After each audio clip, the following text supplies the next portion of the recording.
Ste že kdaj potežkali palico iz zlata? Kdaj in kako je tolar dobil ime?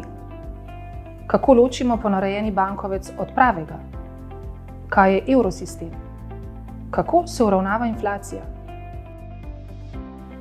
Vse to lahko izveste v Muzeju Banke Slovenije, ki smo ga odprli z namenom, da širši javnosti predstavimo delovanje centralne banke in okrepimo finančno pismenost. Nahajamo se na Cankarjevi 1 v Ljubljani, vhod je s pasaže za veleblagovnico Nama. V muzeju na igriv, izobraževalen način predstavljamo različne vidike delovanja centralne banke, našo zgodovino, izdajanje kovancev in bankovcev, naše naloge na področju zagotavljanja stabilnosti cen in številne druge zanimivosti. Med drugim vas seznanimo z našo vlogo znotraj Evropske centralne banke in evrosistema, katerega del smo od leta 2007.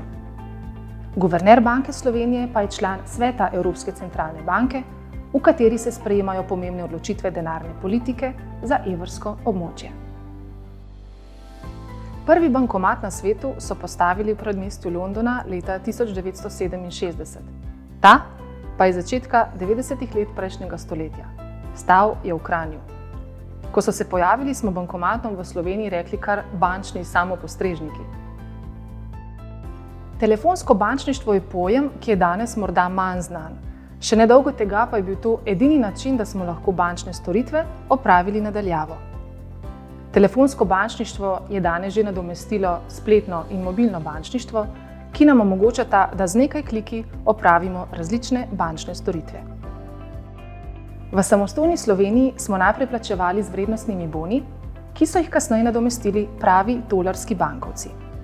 Na njih smo upodobili osebe iz slovenske zgodovine, umetnosti, kulture in znanosti. Vrednostne bone in tolarske bankovce, po ocenih imamo doma še za več kot 30 milijonov evrov, lahko še vedno zamenjate na blagajni Banke Slovenije. Evrski bankovci so tolarje zamenjali leta 2007. Na njih so upodobljeni okna, vrata in mostovi, ki pa niso konkretni nacionalni simboli, pač pa ponazarjajo odprtost in povezovalnost Evrope in njenih prebivalcev. Države imajo možnost, da posamezne osebnosti, obletnice in dogodke, ki so zanje izrednega pomena, obeležijo z izdajo priložnostnih kovancev. Ti so lahko zbirateljski, zlatniki, srebrniki in v Sloveniji tudi dvokovinski 3-evrski kovanec ali spominski 2-evrski kovanec. Življenjska pot bankovca se začne v strogo varovani tiskarni, konča pa se pogosto s takšno ali drugačno nezgodo. Gotovo se je tudi vam že zgodilo, da ste v kavbojkah oprali kak bankovec ali ga po nesreči pretrgali. Poškodovan bankovec lahko prinesete na blagajno Banke Slovenije, kjer vam bomo izdali nov bankovec enake vrednosti, poškodovani pa bo končal v nadzorovanem postopku uničenja. Mi smo del uničenih bankovcev rešili pred sežigom in iz njih oblikovali poseben naslonjač. Kaj mislite, na koliko evrih sedim?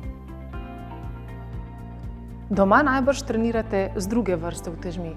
V Muzeju Banke Slovenije pa lahko potežkate pravo zlato palico. Vas zanima, koliko tehta?